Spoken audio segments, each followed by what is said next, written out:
அர்ஜென்டினாவை சேர்ந்த கால்பந்தாட்ட வீரர் மெஸ்ஸி இந்தியாவுக்கு 3 நாள் பயணமாக வந்திருக்கிறார். கல்கட்டாவில் அந்த மைதானத்தில் அவர் வந்து அந்த செகண்டில் வெளியே போயிட்டார்னு சொல்லி ஒரே அமக்கலம் வந்து. ஏன்னா இந்தியர்கள் இந்தியா கிரிக்கெட்டை தான் தலையில் வச்சு கொண்டாடுவாங்கப்பா. மற்ற விளையாட்டுலாம் அவங்களுக்கு பெரிய இதுவே கிடையாது. கிரிக்கெட்டில் விளையாடுறவங்க தான் அவங்களுக்கு தெய்வம், அவங்க தான் ஆதர்ச நாயகர்கள்.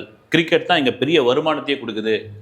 ஐபிஎல்ன்ற ஒரு விஷயம் வந்து மிகப்பெரிய அளவில் வந்து பணத்தை கொட்டுது, இங்கெல்லாம் கிரிக்கெட் ரசிகர்கள் இவங்களாம் அப்படின்னு சொல்லிட்டு இருக்கும் பொழுது, கால்பந்தாட்டு வீரர் இன்னைக்கு கால்பந்தாட்டத்தினுடைய மிக நட்சத்திரமான மெஸ்ஸி கல்கட்டாவுக்கு வந்திருக்கு. அவ்வளோ பெரிய வரவேற்பு. 3 நாள் பயணமாக அவருடைய 70 அடி சிலையை வந்து தரதுக்கு இந்தியாவுக்கு முதல் முறையாக வராருன்னொடனே அவ்வளோ பெரிய கோலாகலம். இதில் முக்கியமான ஒரு விஷயம் என்னென்னா, மெஸ்ஸி கூட ஒரு செல்ஃபி எடுத்தீங்கன்னா அதுக்கு வந்து 10 லட்ச ரூபா நீங்கள் பணம் கட்டணும் செல்ஃபிக்கு அப்படின்னு. அதையே நேற்றுலாம் கூட ஆரம்பிச்சிட்டாங்க வந்து. ஏன்னா எங்கள் துட்டு இருக்கிறவங்க செல்ஃபி எடுத்துக்கிறாங்க, 10 லட்ச ரூபா இருக்கிறவங்க, இல்லாதவங்க நாங்கள் ஏஐ வச்சு எடுத்துக்கிறோம்னு சொல்லி ஏஐ வச்சு அதை இது பண்ணிங்கன்னா நீங்கள் 10 லட்ச ரூபா கட்டி செல்ஃபி எடுத்துகிட்டு ஒரு பக்கம் கூட்டம் இருந்துக்கிட்டே இருக்குது. சரி, மெஸ்ஸி அவ்வளோ பெரிய கால்பந்தாட்ட ஜாம்பவானா அப்படின்னா அதுக்கு முன்னாடி ஒரே ஒரு சம்பவம் நான் சொல்கிறேன். 2022 உலகக்கோப்பை போட்டி நடக்குது. அர்ஜென்டினாவும் சவுதி அரேபியாவும் மோதுது. அர்ஜென்டினா வந்து வேர்ல்டு ரேங்க்கில் 3வது இடத்துல இருக்குது, சவுதி அரேபியா 51வது இடத்துல இருக்குது. இப்போ என்ன நினைப்பாங்க வந்து, அர்ஜென்டினா சவுதி அரேபியா சும்மா தூசு மாரி ஊதி தள்ளிட்டு போயிடும். ஏன் வந்து இதெல்லாம் ஒரு மேட்சா, சும்மா அப்படி அசால்ட்டாக தட்டிட்டு போயிடும் அப்படின்னு நினச்சிக்கிட்டு இருக்காங்க. ஆனால் அந்த மேட்ச்சில் யாருமே எதிர்பாராத விதமாக சவுதி அரேபியா ஜெயிச்சிடும். அர்ஜென்டினா அவ்வளோ பெரிய வேர்ல்டு சாம்பியனை அடிச்சு தூள் காலி பண்ணிடும். எல்லாருக்கும் ஒரு பெரிய அதிர்ச்சியாக ஆகிடும். என்னடா இது, என்ன நடந்தது வந்து இப்படி வந்து. குறிப்பாக பார்த்தீங்கன்னா அந்த ஸ்டேடியத்தில் மெஸ்ஸி வந்து அப்படியே கண்ணீர் விட்டு அப்படியே இதுவாக எல்லாரும் அப்செட் ஆகிடுவாங்க. சவுதி ரசிகர்கள் கூட அப்படி கொண்டாட ஆரம்பிப்பாங்க வந்து, அப்படி கொண்டாடிக்கிட்டு இருப்பாங்க வந்து. அதை வந்து என்ன ஆச்சு, மெஸ்ஸியை வந்து விமர்சனம்லாம் பண்ண ஆரம்பித்தாங்க. அப்புறம் ப்ரெஸ் மீட்டில் கேள்வி கேட்டாங்க மேட்ச் முடிஞ்ச உடனே. உண்மையிலே எனக்கு ஒரு பெரிய வருத்தம் தான், ஒரு பெரிய மன வருத்தம். அதை தாண்டி வந்து இது எப்படி நடந்தது, இந்த மேட்சுக்கு எப்படி நடந்தது, இது எங்கே நாங்கள் கோட்டை விட்டோம், இந்த தோல்விக்கு நான் எந்த காரணமும் சொல்ல விரும்பலை, அவரோட வெற்றியை நான் ஏற்றுக்கிறேன். அதே சமயத்தில் அந்த தோல்வி வந்து எங்களுக்கான ஒரு தலைகணத்தை இது குறைச்சிருக்குது. ஒரு பெரிய டீமுக்கு ஒரு இது இருக்கு இல்லையா, நீங்கள் கிரிக்கெட்டில் அது அடிக்கடி நடக்கும். வந்து திடீர்னு ஒரு பெரிய டீம், ஆஸ்திரேலியா பெரிய ஃபார்மில் இருப்பாங்க, ஜிம்பாவே கிட்ட தோற்று போயிடுவாங்க. வந்து கென்யா கிட்ட சமாடி வாங்குவாங்க. வந்து ஏங்க நாமளே வந்து பங்களாதேஷ்கிட்ட ஒரு மேட்ச் தோத்துட்டோன்னு கடுமையான விமர்சனம். எப்படியான அது கிரிக்கெட்டில் நடக்கும். ஃபுட்பாலில் அதுக்கான வாய்ப்பே இல்லை வந்து. ஏன்னா கிரிக்கெட்னா நீங்கள் ரன்ஸ் அடிச்சுக்கிட்டு கடைசி பால் வரைக்கும் கிரிக்கெட்டில் வந்து அந்த ஒரு என்ன சொல்லுவாங்க, அந்த ஒரு ஆவல் இருந்துக்கிட்டே இருக்கும். யார் வெற்றி தோல்வின்னு கணிக்கவே முடியாது. பெரும்பாலும் கடைசி பால் வரைக்கும் இருக்கும். சூப்பர் ஓவர்லாம் வரும். ஆனால் ஃபுட்பாலில் ஒரு குறிப்பிட்ட நேரத்துக்குள்ளே நம்ம தெரிஞ்சு போயிடும். வந்து அது இந்த மாதிரி பார்த்தீங்கன்னா 3வது ரேங்க்கில் இருக்கிற ஒரு அணி 51வது ரேங்க்கில் இருக்கிற அணி கூட மோதும் அந்த ஆட்டத்தில் பார்க்குறவங்களே நினைப்பாங்க வந்து, ரைட்டுப்பா அவங்க தான் அர்ஜென்டினா தான் ஜெயிக்க போகிறாங்கப்பா, சவுதி அரேபியாலாம் என்னப்பா அப்படின்வாங்க. ஆனால் இந்த மேட்ச்சு அடித்து சவுதி தூள் கலப்பின உடனே பார்த்தா எங்கே பார்த்தாலும். ஆனால் சவுதி ரசிகர்கள்லாம் வந்து மெஸ்ஸியை வந்து கொஞ்சம் கேலியெல்லாம் பண்ணாங்க. வந்து எங்கே போனார் மெஸ்ஸி, மைதானத்தை விட்டு எங்கே போனார், காணாமல் போயிட்டாரா, என்ன ஆனார், இப்படிலாம் ஒரு பக்கம் வந்து. அதே சமயத்தில் வந்து மெஸ்ஸியை கொண்டாடினவங்களாம் உண்டு. வந்து அவருக்கு உலகம் முழுக்க ஒரு ஃபேன்ஸ் இருக்காங்க. வந்து சரி, யாருப்பா அந்த மெஸ்ஸி, இவருக்கு ஏன் இப்படியாப்பட்ட ஒரு வரவேற்பு, இப்படியாப்பட்டது இந்தியாவுக்கு அதாவது வந்து ஏஷியா உலகத்தில் வந்து இந்தியா கால்பந்தாட்டத்தில் ரொம்ப ரேங்கில் ரொம்ப பின்னாடி இருக்குது. அப்படி ஒரு நாட்டுக்கு இங்கே வந்திருக்காரு. இங்கே வந்து கோலாகலமாக அவரை வந்து கொண்டாடுறாங்க. அவர் கூட படம் எடுத்துக்கிறதுக்கு லட்சக்கணக்கில் வந்து காசு கொடுக்கறதுக்கு ரெடியாக இருக்காங்க. யார் இவர் அப்படின்னா, அர்ஜென்டினாவை சேர்ந்த ஒருவர், ஒரு ஏழ்மை குடும்பத்தில் பிறந்தவர். அவருடைய தந்தை வந்து ஒரு கூலி. அவருக்கு வந்து ஒரு ஃபுட்பால் பிளேயர் ஆகணும்னு பெரிய ஆசை. அவருக்கு அந்த கனவு ஆகலை. வந்து அவர் ஒரு ஸ்ட்ரீட்டில் விளையாடக்கூடிய ஒரு தெருவில் ஒரு லோக்கல் மேட்சில் கூட அவங்க அப்பா அவளை விளையாட முடியல. அவருக்கு ஒரு 3 பசங்க, கடைசி பையன்தான் மெஸ்ஸி.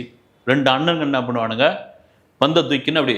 ஏன்னா நீங்கள் வந்து தென் அமெரிக்க நாடுகளில் பெரும்பாலும் வந்து ஸ்ட்ரீட்டில் நம்ம எப்படி தெருவில் கிரிக்கெட் விளையாடுறாங்க பசங்க, அது மாதிரி அங்கே கால்பந்து. அப்படி வந்து கால்பந்து விளையாட போனோன்னு இந்த சின்ன பையன், குட்டி பையன், ஒரு 3 வயசு 4 வயசு இருக்கும். டே அண்ணா அண்ணா நான் சேர்த்துக்கிட்டானோடனே அவனை துரத்தி விட்டுருவாங்க. அங்கே இருக்கிற பசங்களை, டேய் பந்துக்கு அடிச்சதுன்னு நீ காணாமல் போய்டு ஓடி போய்டுன்னு விரட்டிடுவாங்க. அவங்க அம்மா கிட்ட சொல்கிறதுக்கு முடியாது. அவங்க அம்மா ஏதோ ஒரு வேலை செஞ்சுக்கிட்டு இது பண்ணிக்கிட்டு இருப்பாங்க. அவங்க அப்பா ஏதோ ஒரு கூலி வேலைக்கு போயிடுவார். அந்த வீட்டில் ஒரு பாட்டி இருப்பாங்க, மெர்சியோட பாட்டி. அந்த பாட்டிக்கிட்ட போயிட்டு சொல்லி அழுவாப்பிலையா, பாட்டி எனக்கு இது மாதிரி சேர்த்துக்க மாட்டேன் அந்த பசங்க, நான் விளையாடுவேன், நீ கொஞ்சம் வந்து சொல்ல. நம்ம வீட்டில் சொல்லுவாங்கள்ல, இந்த விளையாட்டில் சேர்த்துக்கலாம் வந்து தாத்தா ஆயா கிட்ட சொல்லுவோம்ல, வந்து நீ சொல்லி விடுன்னு. அது மாதிரி அவங்க பாட்டி என்ன பண்ணுறாங்க, எடுத்துன்னு வராங்க. எடுத்துன்னு வந்து இந்த 2 பேரன், பெரிய பேரன்லாம் அவங்ககிட்ட வந்து சொல்கிறாங்க, டேய் இந்த குட்டி பையனை சேர்த்துக்கிறீங்களா இல்லையா, அவன் பாட்டு விளையாட்டும், அவனை ஏதோ பந்து பொறிக்க தவிர போடுங்க, இது பண்ணுங்கண்ணா. இல்லை பாட்டி அப்படின்னு இவனை சேர்த்துங்கடான்றாங்க. சரிடா நீ வந்து அப்படி ஓரமாக நில்றா, ஏதாவது பந்து வரும்போது சும்மா அதை கிக் பண்ணி அடி அப்படின்றாங்க, சும்மா அப்படி தட்டி விட்டுன்றாங்க.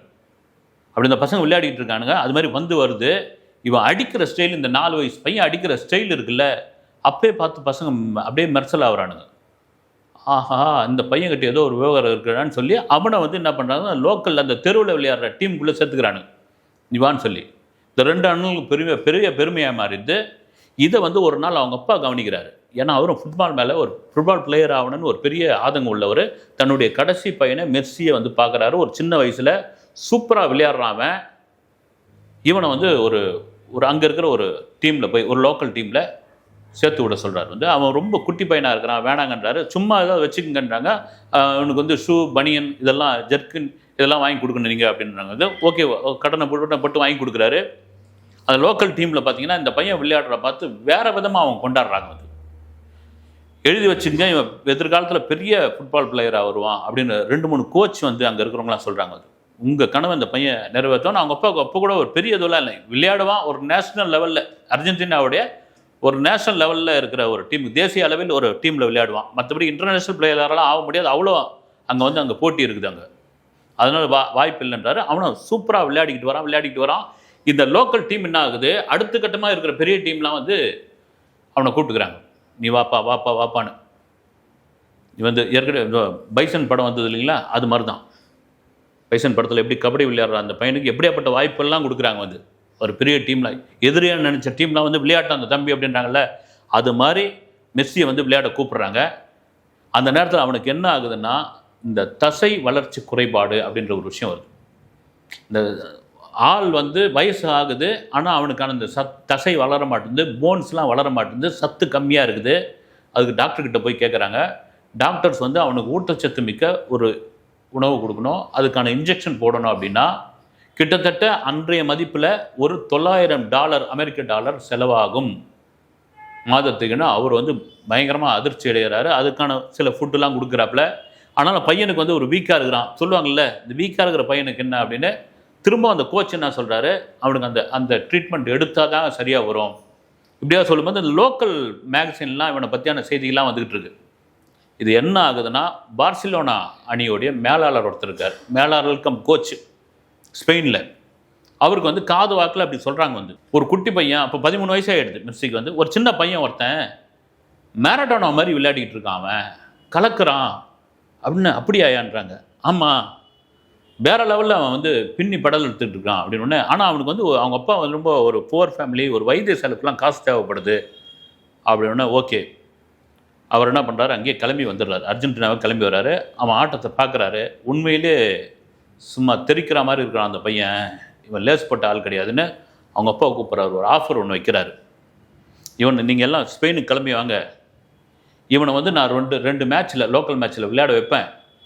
இவன் சூப்பராக அங்கே வந்து விளையாடிட்டான்னா இவனுக்கான வைத்திய செலவு நான் பார்த்துக்கிறேன், டீம்லேயே நான் சேர்த்துக்கிறேன், கோச்சை அந்த அந்த அந்த அந்த டீம்லேயே நான் சேர்த்துக்கிறேன் அவனை அப்படின்னு சொல்லி குடும்பமே கிளம்பி ஸ்பெயினுக்கு போகிறாங்க. ஆனால் மெர்சிக்கு என்ன ஒரு குறை அப்படி இதுன்னா, நாம் வளர்ந்த நாடு அர்ஜென்டினா, இங்கே விளையாடுவோம், இங்கே கொண்டு வருவோம், நாம் போய் அங்கே போய் விளையாடணுமா அப்படின்னு முடிவு பண்ணப்போ அவங்க அப்பா கூப்பிட்றாரு, வா உன்னை டெஸ்ட்டு தான் வைக்கிறாங்க, நீ அங்கே போய் பெர்ஃபார்ம் பண்ணணும், உன்னை விட பெரிய ஆட்டக்காரெலாம் அங்கே இருப்பான், பல நாட்டிலேருந்து வந்திருப்பான், நீ அங்கே காமி திறமைன்னா அங்கே தங்குறாங்க. மறுநாள் என்ன பண்ணுறாங்க, கிரவுண்டில் எடுத்துமே நிற்க வைக்கிறாங்க. நிற்க வச்சுன்னு மற்ற பசங்கள்லாம் பார்க்குறாங்க. இவன் தான் ரொம்ப சின்ன பையன், ஒல்லியாக இருக்கிறான், குட்டி பையன், இவன் யார் கூட பேச மாட்டோம்னா முறப்பாக இருக்கிறான் ஆள் ஒரு மாதிரி. எல்லாரும் சிரிக்கிறாங்க. சிரித்த உடனே மேட்ச் ஆரம்பிக்குது, விசில் ஓடினவுடனே அந்த பந்தை வந்து அந்த காலில் கடத்தி போகிற விதம் இருக்கு இல்லைங்களா, பாஸ் பண்ணி ஏமாற்றி பாஸ் பண்ணி போகிற விதத்தை பார்த்த உடனே மற்ற பசங்க எல்லாம் வந்து மிரண்டு போயிடுறானுங்க. உண்மையிலேயே பெரிய ஆட்டக்காரண்டான்னு ஆரம்பிக்கிறாங்க. அந்த மேலாளர், அந்த பார்சிலோனியோட மேலாளர் கம் கோச் என்ன பண்ணுறாரு, இவன் தான் நமக்கு சரியான ஆள். இதை தவிர பார்த்தீங்கன்னா 2 கோல் போடுறோம். மெஸ்ஸி வந்து கைத்தட்டுறது, ஸ்டேடியமே கைத்தட்டுறது. யார்ப்பா அந்த பையன்? அங்கே உள்ள ஸ்பெயினில் உள்ள அத்தனை ஊடகங்களும் அவனை பற்றியான செய்திகள் எழுதுகிறாங்க. உடனே அந்த டீமில் சேர்க்குறாங்க. அவனுக்கான வைத்திய செலவு கையில் கொடுக்குறாங்க. அதை தவிர அவனுக்கு மாதத்துக்கு இவ்வளோ டாலர் அப்படின்னு அவருக்கான சம்பளம் ஃபிக்ஸ் பண்ணுறாங்க. அங்கேருந்து விளையாடி வந்து அதன் பிறகு அந்த ஒப்பந்தம் முடிஞ்ச பிறகு தன்னுடைய நாட்டிற்காக, அர்ஜென்டினாவுக்காக விளையாட வருகிறார் மெஸ்ஸி. மெஸ்ஸி விளையாடி வந்த பிறகு மெஸ்ஸியோடைய ஆட்டம், அந்த கோல் போடுற விதம், அந்த பாஸ், அடுத்த மேரடோனாவை தாண்டிய ஒரு பையன் நமக்கு கிடச்சிட்டான் அப்படின்னு பாராட்டுறாங்க. குறிப்பாக வந்து பல கோல்கள். அதில் மெஸ்ஸிக்கு மிகப்பெரிய வருத்தம் என்னென்னா, 87வது வருஷம் தான் அவர் வந்து கால்பந்து விளையாட வராப்பில். ஆனால் 86ல் தான் அவங்க உலகக்கோப்பை வாங்கியிருக்காங்க. அதன் பிறகு ஒரு பெரிய கேப்பு. மெஸ்ஸி விளையாட வந்த பிறகு உலகக்கோப்பையே வாங்க முடியல. கடைசியில் 2022ல் எதே சவுதி அரேபியா கிட்ட அவங்க தோற்று போனாங்களோ, அப்போது பெரிய வைராக்கியமாக மாறி, இனி எந்த டீம்கிட்டையும் நம்ம அசால்ட்டாக விளையாடக்கூடாது, இது சின்ன டீம் அப்படின்னு நம்ம கொஞ்சம் கூட அசந்துடக்கூடாது அப்படின்னு விளையாடி அவ்வளோ நாட்களுக்கு பிறகு 3வது உலகக்கோப்பையை வாங்கினாங்க. அப்படியாப்பட்ட மெர்சி இன்னைக்கு இந்தியாவில் வந்திருக்கிற அந்த மெர்சியை வந்து அப்படி கொண்டாடிக்கிட்டாங்க. அவனுடைய தந்தை தன்னுடைய மகனுக்கு ஒரு வைத்திய செலவு, ஒரு ஷூ வாங்க முடியலன்னு நினச்சிட்டு இருந்த ஒரு எளிமையான குடும்பத்தில் இருந்த மெர்சியோட இன்னைக்கு சொத்து மதிப்பு எவ்வளோ தெரியுங்களா? $700 மில்லியன் வந்து. இன்னைக்கு அவ்வளோ பெரிய ஒரு பெரும் கோட்டீஸ்வரர். இன்னைக்கு சோஷியல் மீடியாவில் அவ்வளோ ஃபாலோவர்ஸ் உள்ள முதல் ஆள் வந்து மெர்சி. சொல்கிறதுக்கான காரணம் என்னென்னா, திறமையும் அதற்கான வாய்ப்பும் இருக்கும் பொழுது அதை மிக சரியாக பயன்படுத்தி கொள்ள வேண்டும். அதை தாண்டி இயற்கையும் இறைவனும் இதுதான் அப்படின்னு எழுதிட்டா அவங்கள மாற்றவே முடியாததுக்கு மிக சரியான உதாரணம் மெஸ்ஸி. அடுத்த வீடியோவில் சந்திக்கிறேன். நன்றி.